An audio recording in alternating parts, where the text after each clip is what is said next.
यदि इतने की वैल्यू ये जो दे रखी है, मतलब इस इक्वेशन के बराबर 2 दे रखा है, तो एस की वैल्यू हमें फाइंड आउट करनी है।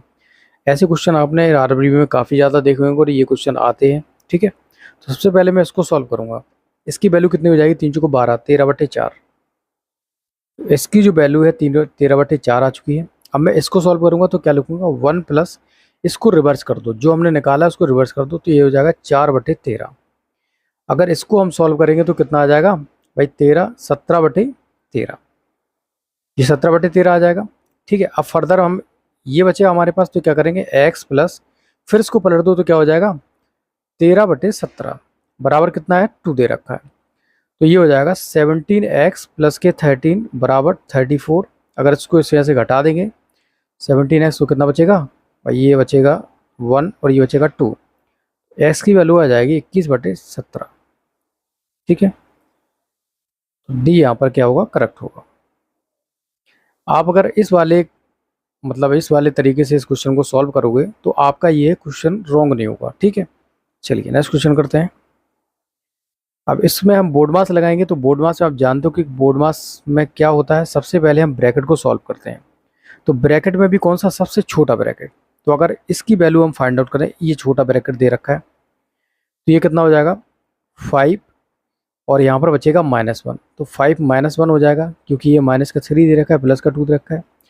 तो इसकी वैल्यू जो है, अब हम मझले कोष्टक को अगर सॉल्व करें तो ये कितना हो जाएगा, 3 2 6, 7/3, और ये माइनस की, जब ये प्लस के 4 बचेगा तो कितना हो जाएगा, -4। That's it. तो हम मझले कोष्टक को भी सॉल्व कर चुके हैं। अब हम क्या कर देंगे, ये वाली जो वैल्यू 3 2 6 और 7/2 यहाँ पर आ जाएगा।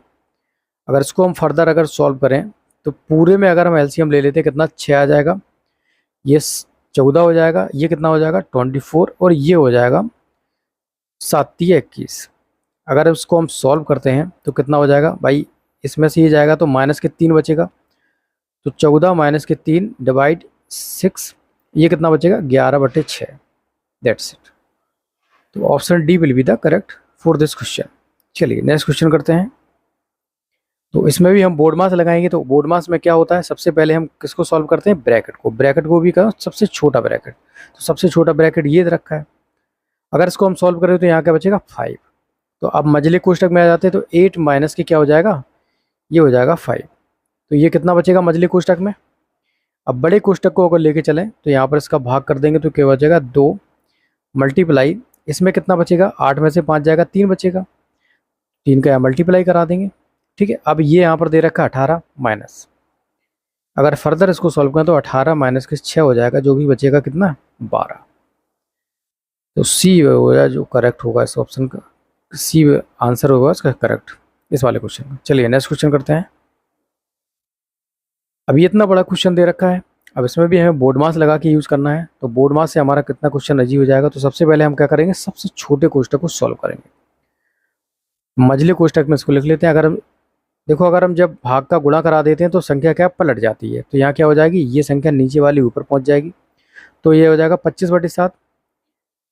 ठीक है, और ये क्या हो जाएगा माइनस के, इसको अगर इसका एलसीएम लें तो 14 आ जाएगा, ये 2 6 प्लस के 4।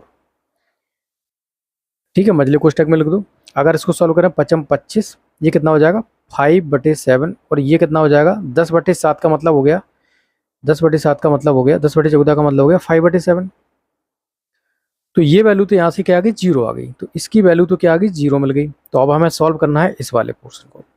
तो इस वाले पोर्शन में भी हमें किसको सॉल्व करना पड़ेगा, सबसे पहले इस छोटे वाले कोष्टक को। तो यहाँ से करो तो यहाँ +1 आ जाएगा, 8 के यहाँ पर मल्टीप्लाई करें तो 8 ही आ जाएगा। तो ये कितना बचेगा, ये बचेगा आपका 1 + 3/7 मल्टीप्लाई कितना बचेगा, 8 6 14 ही तो बचेगा ना, 14 यहाँ पर आ जाएगा।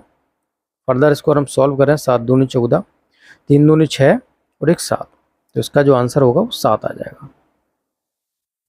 ठीक है।